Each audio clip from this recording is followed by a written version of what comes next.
Hare Krishna, te damos la bienvenida al capítulo número 26 de este canto 3 del Srimad Bhagavatam en este curso Bhakti Vaibhava Online. Estamos en la sección de las instrucciones de Kapila y este capítulo se llama justamente los principios fundamentales de la naturaleza material. Aquí Kapiladev comenzará directamente a desarrollar la filosofía Sankhya y, como dice aquí el título aquí arriba, este conocimiento tiene el poder de dar vivencia del ser y desapego de la materia. Es así como comienza Kapiladev en los primeros versos. Él dice: mi querida madre, ahora te explicaré las distintas categorías de la verdad absoluta. Conociéndolas, cualquier persona puede liberarse de la influencia de las modalidades de la naturaleza material. El conocimiento es la perfección suprema de la autorrealización. Voy a explicarte ese conocimiento mediante el cual se cortan los nudos del apego al mundo material. Entonces aquí hay dos palabras sánscritas claves que son el resultado de cultivar este conocimiento de Sankhya tal como Kapiladev lo expresa aquí. Una es Atma Darshanam, nosotros lo traducimos como vivencia del ser, es un darshan del ser, y la otra es Hridaya Granti Vedanam, que es el desapego de la materia, pues desatar los nudos que nos atan a este mundo, los nudos del apego que nos atan a este mundo material.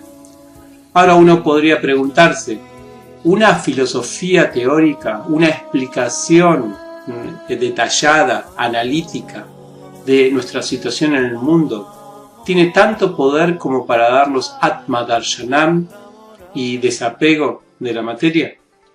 Para eso vamos a analizar un poquito el sistema que nosotros tenemos de enseñanza. Esto está extraído del curso de educadores y cómo el conocimiento o el saber pueden producir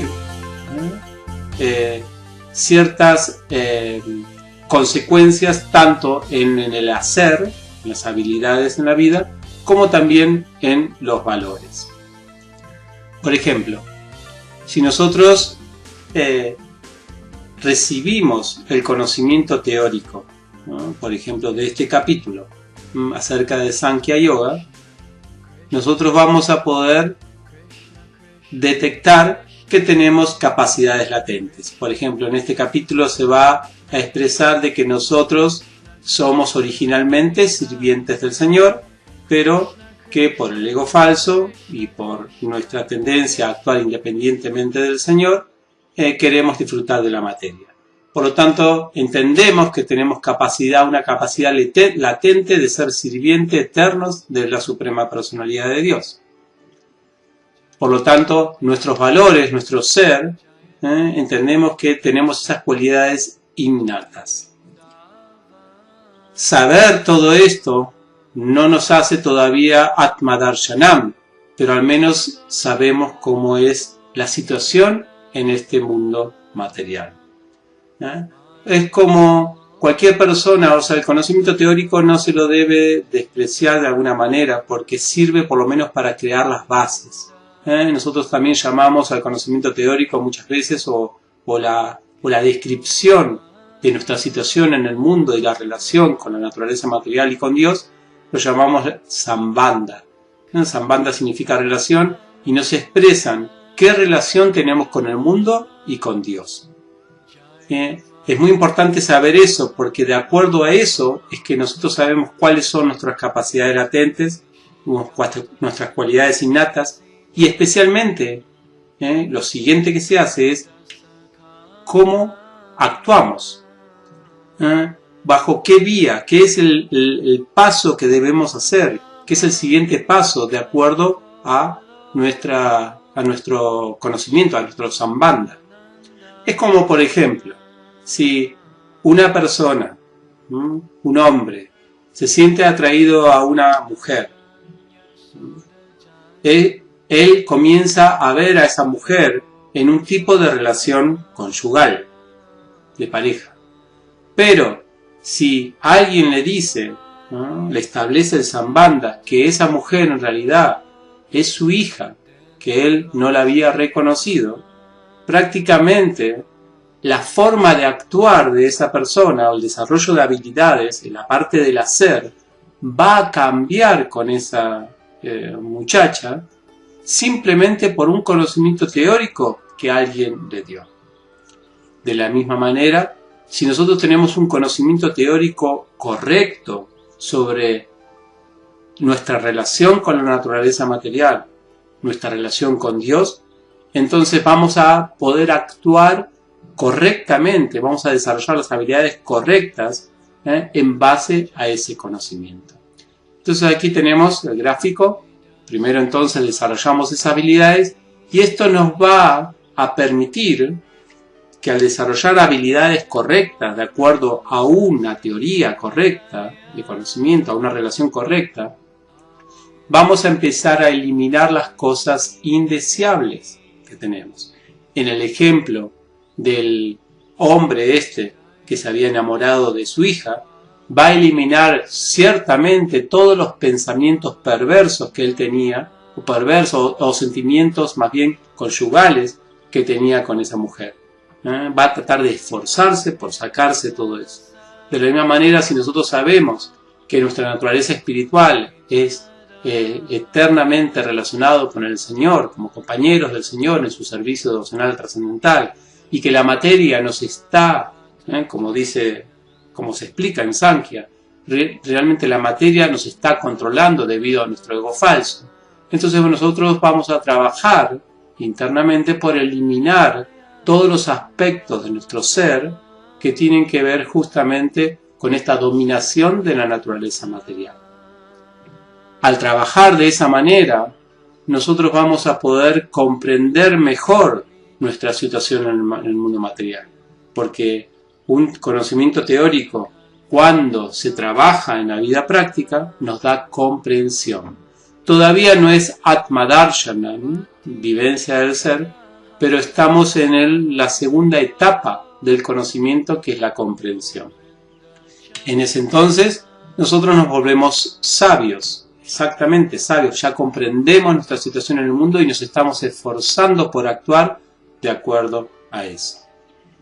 Y en la siguiente etapa, cuando trabajamos en nuestras habilidades, entonces vamos a llegar a un punto que al actuar de una manera, por ejemplo, en el ejemplo del padre con su hija, puede ser que este padre, al trabajar con sus habilidades, este hombre al trabajar con sus habilidades paternas, desarrolla todas las buenas cualidades de un padre. Y de la misma manera, cuando alguien trató de trabajar, empezó, obviamente, algún tipo de práctica, especialmente el servicio devocional, que lo ocupa a uno, el hacer, la habilidad, lo ocupa a uno en tareas que corresponden, que son coherentes con la teoría del Sankhya Yoga, con nuestra actitud a la suprema personalidad de Dios, desarrollamos por lo tanto todas las buenas cualidades, o sea, que desarrollamos las cualidades de lo que es un devoto, que son las cualidades innatas del alma espiritual. Al desarrollar estas buenas cualidades, hay una aplicación completa en la vida, una aplicación natural en la vida como devotos del Señor, y por lo tanto en esa etapa se desarrolla la vivencia. Cuando uno tiene ya sus cualidades, cuando hay aplicación en la vida, uno prácticamente ya ve su ser como un sirviente del Señor, ve su alma espiritual. Esto es lo que se llama Atma Darshanam. De la misma manera, en el ejemplo que vimos con el hombre ya se siente padre, ya se sabe, ya se vivencia como un padre de esa niña. Y esta etapa es la etapa del autorrealizado, ¿no? Es la etapa del Atma Darshanam. Obviamente, todo surge de, como dijimos anteriormente, de este conocimiento teórico, de saber bien, de tener una referencia correcta con respecto a nuestra situación en el mundo. Y eso es Sankhya Yoga. Este es el Sankhya que va a presentar Kapila en este capítulo. Entonces, lo que primero presenta Sankhya, lo que primero presenta Kapila es la posición de Purusha, la posición de la suprema personalidad de Dios. Se describe en el verso 3 a esta alma suprema que no tiene principio, que es trascendental a las modalidades materiales de la naturaleza material, no es parte de la creación material, está más allá de la existencia de este mundo material. Su refulgencia personal hace que él se pueda percibir en todas partes y con el lustre de esa refulgencia mantiene la creación entera.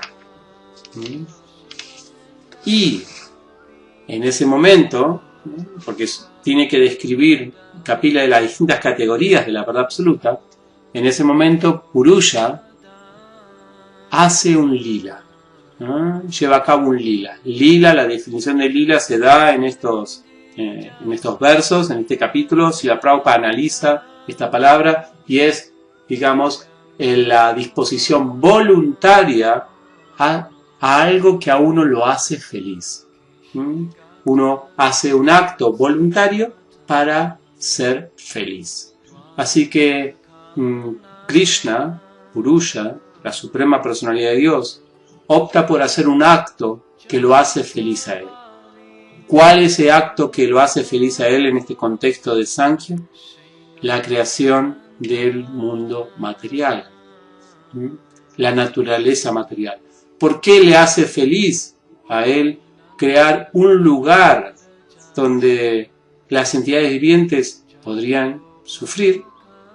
Porque esta naturaleza material es una necesidad de ciertas almas espirituales y es también la posibilidad para que recobren su conciencia.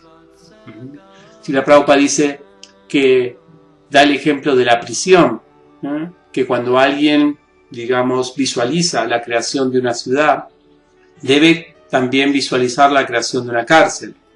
Él dice, no es necesario, en realidad, una cárcel en una ciudad, pero a la vez es necesario.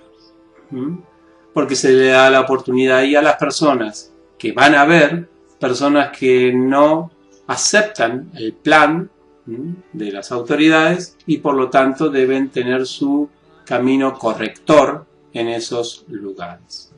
Entonces el Señor, bajo este lila, produce esta naturaleza material. La naturaleza material es Brahman también, porque no existe, hay un verso de los Upanishads que dice Sarva Kalu Idam Brahma, no existe más nada que Brahman. El Señor no puede crear algo diferente de lo que hay, todo es Brahman, pero este Brahman se llama Saguna Brahman, porque en este Brahman, a diferencia del otro Brahman, por decirlo de una manera, se encuentran las tres modalidades de la naturaleza material y los elementos de la naturaleza material. Se encuentra ahí, eso. Ahora bien, esta naturaleza material, el primer resumen que hace Kapila en los primeros versos, antes de que Devahuti le pregunte más detalladamente, son los primeros versos hasta el verso 9, simplemente le hace un resumen de estas categorías de la verdad absoluta, una forma de posicionarnos rápidamente en estas relaciones entre estos tres aspectos fundamentales, que es Purusha, la Prakriti y las jivas, las entidades vivientes.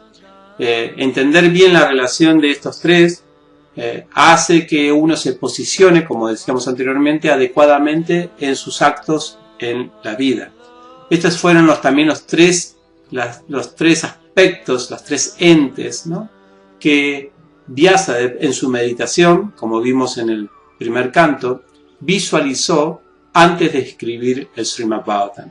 Él no solamente las visualizó, sino también las visualizó en un orden preciso. Él vio, no sé si recuerdan, la naturaleza material detrás de Purusha, o sea que no cubre a Purusha, no cubre a la Suprema Personalidad de Dios, y las entidades vivientes bajo el control de esta naturaleza material por haberse olvidado del servicio devocional al Señor. Él vio toda esa zambanda, con su poder místico, con su visión mística, pudo ver Vyasa esto.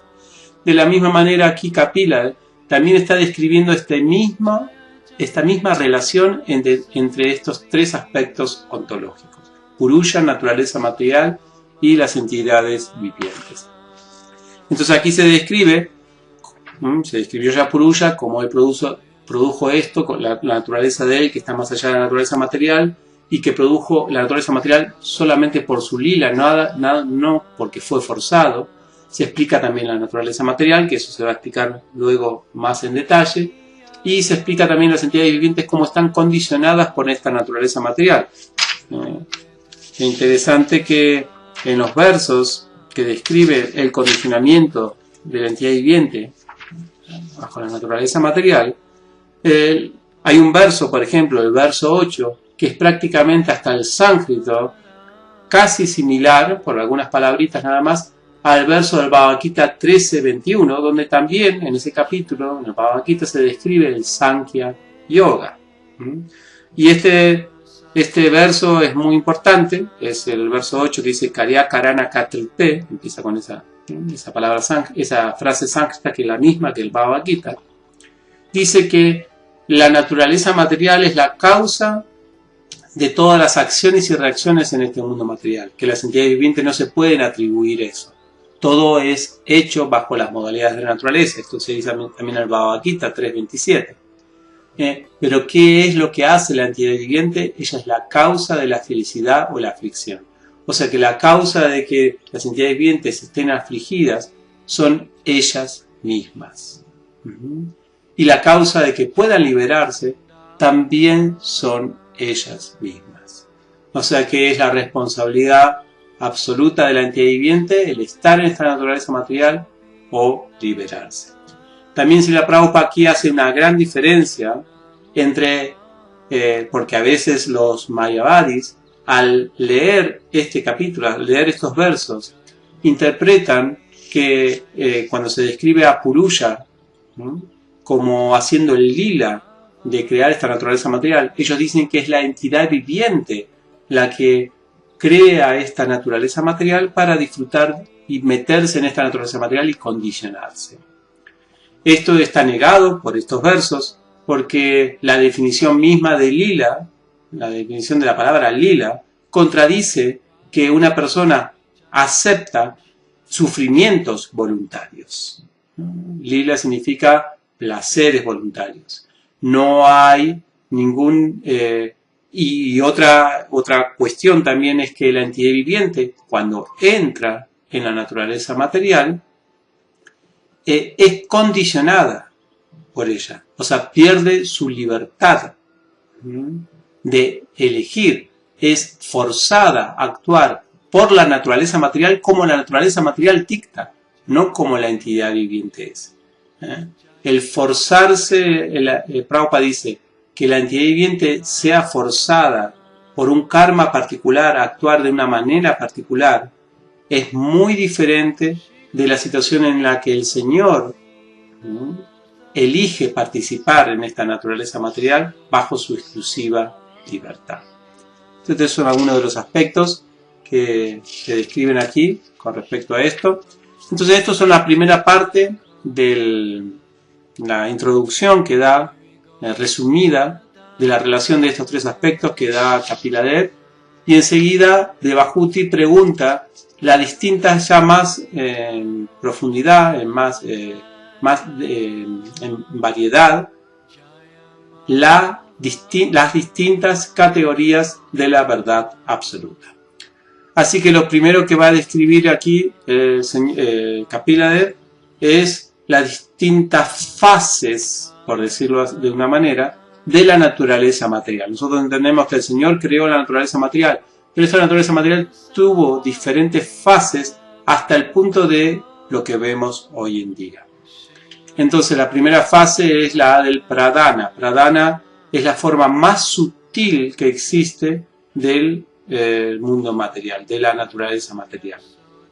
Pradana significa lo primario, ¿no? Lo original. Obviamente que Pradana contiene los 24 elementos y las 3 modalidades de la naturaleza material, pero no están manifiestos. Es lo anterior a manifestarse. Luego de eso Cuando el pradana es agitado por la mirada de Mahavishnu, de Karanodakasai Vishnu, el tiempo también está dentro de estos elementos. Algunos dicen que pradana, algunos filósofos describen que en realidad son 25 elementos, el número 25 es el tiempo. Otros dicen que son 26 elementos porque también está la superalma. Entonces, cuando pradana es agitado por la mirada de Mahavishnu, es cuando se produce prakriti, la manifestación de la naturaleza material como prakriti, ya es algo manifestado, ya está ahí, es la segunda fase, por decirlo de una manera. Esta prakriti se desarrolla naturalmente como Mahatattva. ¿Qué es el Mahatattva? Es la inteligencia cósmica, es un estado de bondad. El Mahatattva es esta naturaleza material, estos 24 elementos más las 3 modalidades. La diferencia con pradana y con prakriti, en un sentido es que en este Mahatattva ya están dentro de ellos las entidades vivientes. Srila Prabhupada habla del semen de la Suprema Personalidad de Dios. Utiliza la palabra semen en el sentido de que Mahavishnu inyectó en esta naturaleza material a las entidades vivientes. Estas entidades vivientes obviamente que están en pro de hacer actos independientes de la Suprema Personalidad de Dios. Se dice que es inteligencia cósmica porque ahí está justamente todo el planeamiento, la inteligencia de estas entidades vivientes para llevar a cabo algún acto en este mundo. Y se dice que está en bondad, ahí es donde Prabhupada en los significados habla mucho de la palabra Vasudeva, o Vasudeva Sattva, o Vishuddha Sattva. En esta situación del Mahatattva hay una cierta bondad porque no hay agitación. Es la posibilidad en la que el alma está ahí, está en una posición de bondad pura. Es la posibilidad en la que el alma pueda, si quiere, volver de vuelta a casa, de vuelta a Dios, porque es la situación de bondad, es la situación pura. Aún así, en esa situación pura, y esto podemos analizarlo con el tema de la caída de la jiva, a veces se argumenta cómo puede ser que una jiva en una posición pura caiga. Eso es posible. Es posible en cada momento de la creación donde hay una posibilidad ahí de bondad pura y se manifiesta desde esa bondad pura el ego material. Hay posibilidades de manifestarse ese ego material. Si la Prabhupada da un significado con respecto a este tema, en este capítulo, de cómo el ego material, el ego falso, puede desarrollarse de una situación pura. Inclusive da ejemplos de grandes personalidades que habían alcanzado la perfección y de todas maneras surge este ego falso. Por lo tanto, la conclusión de él es que hay que ser cuidadoso. Entonces, inmediatamente, obviamente, en una situación en la que estas entidades vivientes ya venían con una inercia de disfrutar de este mundo material, por algo están inyectadas dentro de este Mahatattva, de esta Prakriti, surge el ego material, naturalmente brota el ego material en ese Mahatattva, y ahí, cuando brota el ego material, se empiezan a ver creaciones. Estas creaciones, se crean diferentes elementos, estas creaciones que surgen de este ego material, de las entidades vivientes, son creaciones que van a estar en este Mahatattva, van a permanecer en este Mahatattva, pero en forma separada, todavía sin producir algo en conjunto. Es como, por ejemplo, del ego material se va a agitarse con la modalidad de la bondad y se va a producir la mente. O sea que el elemento mente ya está, digamos, manifiesto en este Mahatattva. Ya se manifiesta por esta combinación de ego material. Es como las entidades vivientes están ahí, en ese Mahatattva, que es la suma total de todas las entidades vivientes, el agregado cósmico a veces se dice, la suma total de todos los elementos materiales. Pero el ego material hace que se produzca el elemento que se necesite para ejecutar el ego falso, para emprender esta aventura material del alma espiritual. Así que, por lo tanto, el primer punto, cuando se mezcla la modalidad de la bondad con el ego material, aparece la mente. ¿Por qué de la modalidad de la bondad? La modalidad de la bondad es la situación más estable. La mente es cuando se define aquí la mente, es la facultad esa de aceptar y rechazar todo el tiempo. Aceptar y rechazar. Estas intensidades de aceptar y rechazar pueden ser más apaciguadas, pueden ser más, ¿cómo se llama?, menos drásticas cuando uno se encuentra en la modalidad de la bondad. Dice que la modalidad de la bondad es la única situación en que la mente puede ser feliz. En la pasión siempre está agitada y en la ignorancia está sufriendo sin darse cuenta. Pero la bondad es la única manera en que la mente pueda estar apaciguada. Por eso que en todos los métodos de autorrealización siempre se anima al practicante a yama y niyama, a sadhana bhakti, a archanan, actividades que regulen, que mantengan a la persona, al practicante en la modalidad de la bondad, asanas, pranayama, todo eso, para que la mente pueda estar satisfecha y cuando no hay tanta aceptación y rechazo, pueda fijarse más fácilmente en la suprema personalidad de Dios, o en el objeto de meditación. Por lo tanto, surge de la modalidad de la bondad, luego de la modalidad de la pasión, surge la inteligencia y los sentidos. Esta inteligencia que estamos hablando acá es la inteligencia sensual. Una persona, la inteligencia no se satisface con una vida simplemente regulada. Una persona que vive regulada, siempre igual, que come igual, que tiene una vida muy tranquila, que la mente está satisfecha, que no está agitada, no necesariamente tiene una inteligencia satisfecha. La inteligencia necesita creación, necesita expectativas, necesita desarrollarse, crecer.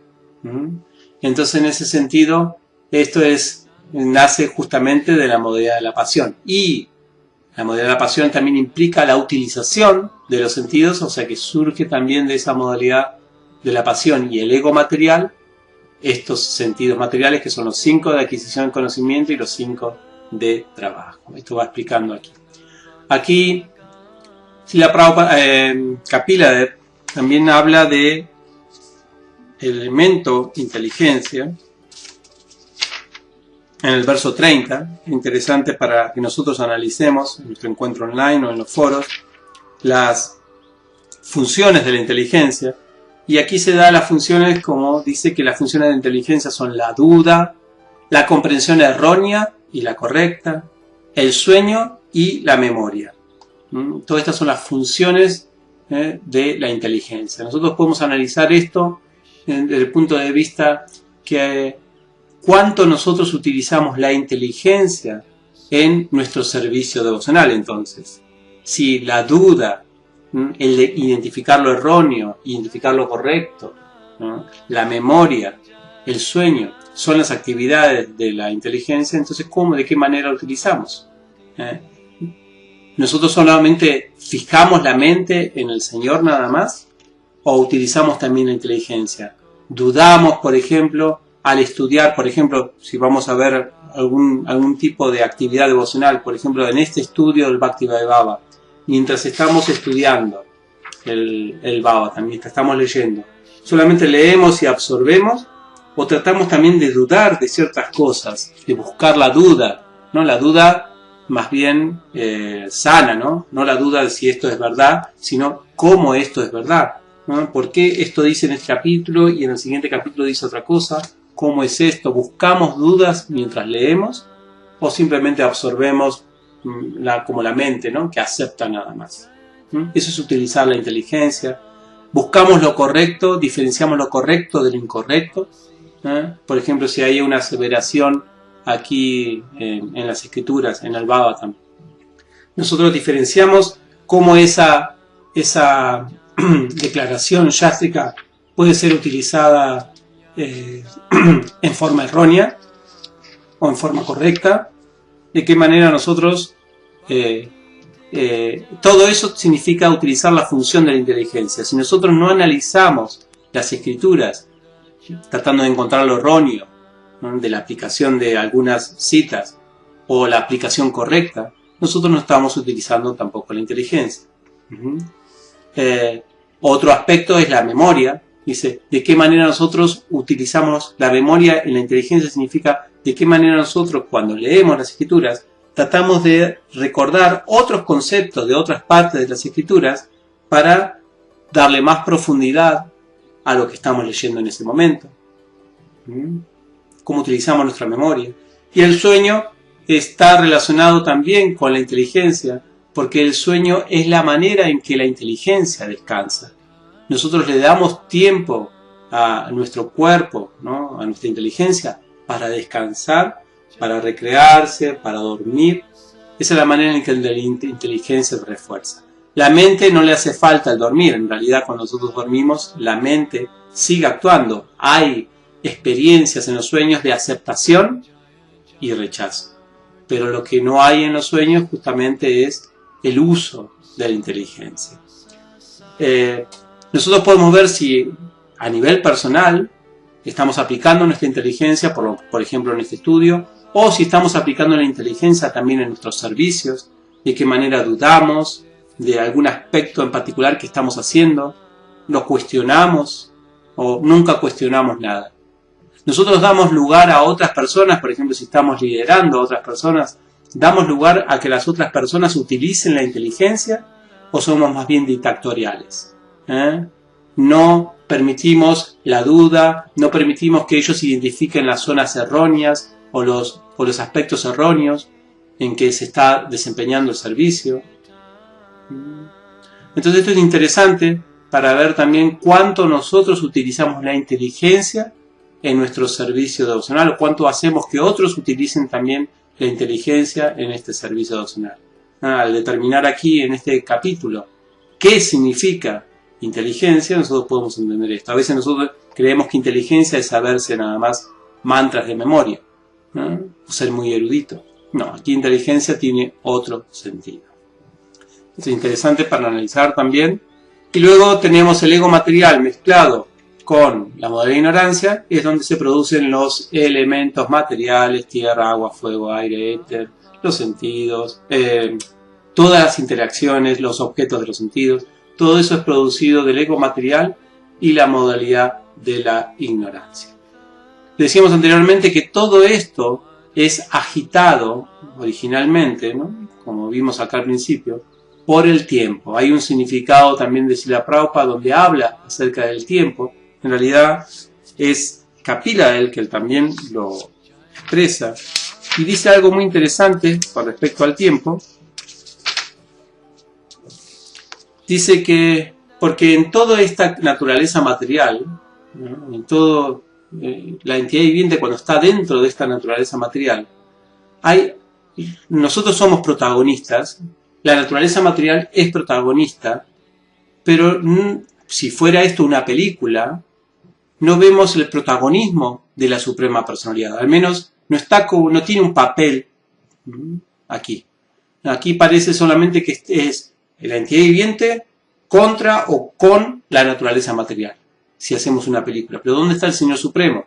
A no ser alguna situación donde el Señor descienda como un avatar, y ahí gráficamente se puede ver la participación del Señor Supremo. No vemos que en la película general esté Él como protagonista.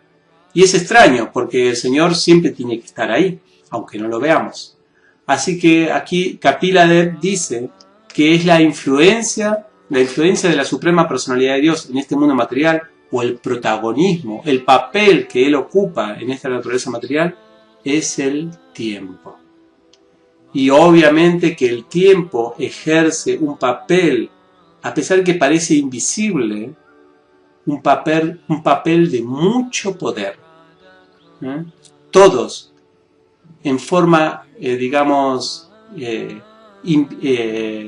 imperceptible o inconscientemente, están bajo ese poder del tiempo. O sea, el tiempo ejerce en todo, en cualquier escena que nosotros tengamos en este mundo material, el tiempo siempre está ahí, diciendo tic-tac, tic-tac, tic-tac, o ya hasta aquí, o el tiempo transformando, finalizando una situación, haciendo envejecer, cambiando. Todo esto son elementos del tiempo que hacen que todos tengan que ajustarse a ese protagonista. Así que esta es una buena manera también para cuando alguien diga soy ateo. Ateo significa que no creo en un poder dominante. Hay un poder que a todos nos domina, que es el tiempo, que está ahí. A veces nosotros decimos, lo expresamos solamente como la muerte, pero hay muertes durante la vida también, que tenemos que respetar, que tenemos que ajustarnos a esos términos en nuestra vida, y todo eso es el protagonismo de la Suprema Personalidad de Dios. Este es un aspecto importante. Es un aspecto que quizás no es muy atractivo de la Suprema Personalidad de Dios. Se dice que cuando Arjuna vio el Kala Rupa en el Bhagavad Gita, realmente se asustó. Es una forma muy cruel que tiene el Señor de presentarse en esta naturaleza material, pero a la vez de la manera en que nosotros podemos despertar. Quiere decir que una persona despierta en su naturaleza espiritual y en su relación con Dios, este tiempo no es atemorizante. Ayur Harati Vaipulsam. Recuerden en el canto 2, un verso donde los sabios dicen que el tiempo pasa para todas las entidades vivientes, el día y la noche, pasa para todas las entidades vivientes, excepto para aquellos que están absortos en escuchar acerca de la Suprema Personalidad de Dios. Así que establecerse bajo el refugio de la Suprema Personalidad de Dios significa ver el tiempo de otra manera o estar absorto en el verdadero, en el protagonista, pero en su papel más agradable. Entonces aquí tenemos la tercera fase, como decíamos anteriormente, la tercera fase, que es el Mahatattva. Desde el Mahatattva fluye el ego material, se van creando todos los elementos, y luego de esto hay una siguiente fase de la naturaleza material. Porque como decíamos anteriormente, el Mahatattva están los elementos, pero todos permanecen separados, no están interactuando entre ellos. Es como si nosotros separaríamos todo este cuerpo y tendríamos los ojos por un lado, la nariz por otra, los pies por otra, o sea, está todo creado, pero falta armar todo el cuerpo. Este armado lo realiza Garbhodakasai Vishnu, el armado del universo. Él entra en el universo, entra en este Mahatattva, en todos estos elementos materiales, y forma lo que se llama el Virat Rupa, la forma universal. Si el Señor Supremo no arma la forma universal, no establece, si el Señor Supremo no comienza él a querer saborear, entonces las entidades vivientes no tienen permiso todavía para hacer eso. Así que ahí es donde Kapila describe, ya en los versos últimos de este capítulo, cómo se va formando esta forma, este Virat Rupa. Luego que entra Garbhodakasai Vishnu, y cómo se va armando esta forma para interactuar en este mundo material. Primero la forma universal y luego naturalmente se va formando entonces todas las formas de las entidades vivientes, porque Kshirodakasai Vishnu entra también en cada una de los cuerpos de las entidades vivientes. Bien, entonces con esto terminamos la explicación de este capítulo. Lo interesante de esto es que si nosotros necesitamos de la superalma, necesitamos de Garbhodakasai Vishnu, o sea, necesitamos de Mahavishnu para que inyecte el pradana. Necesitamos de Garbhodakasai Vishnu para que este universo tenga forma y nosotros podamos participar en él con todos los elementos materiales creados. Si necesitamos de Shiroda Kasai Vishnu para que entre en nuestro cuerpo y de esta manera nosotros podamos tener este cuerpo y relacionarnos con esta naturaleza material, entonces la superalma cumple un papel fundamental en nuestra vida. Por lo tanto, este análisis, este sambandha, como decíamos al principio, tiene que llevarnos a una conclusión.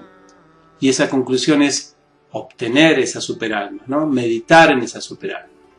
Entonces, por eso que Kapila termina este capítulo con este verso. Y dice, en consecuencia, por lo tanto, de todo este conocimiento que él dio, por medio de la devoción, el desapego y el progreso en el conocimiento espiritual adquirido, gracias a la concentración en el servicio devocional, hay que contemplar a esa superalma, entendiendo que está presente en nuestro propio cuerpo, aunque simultáneamente está aparte de él.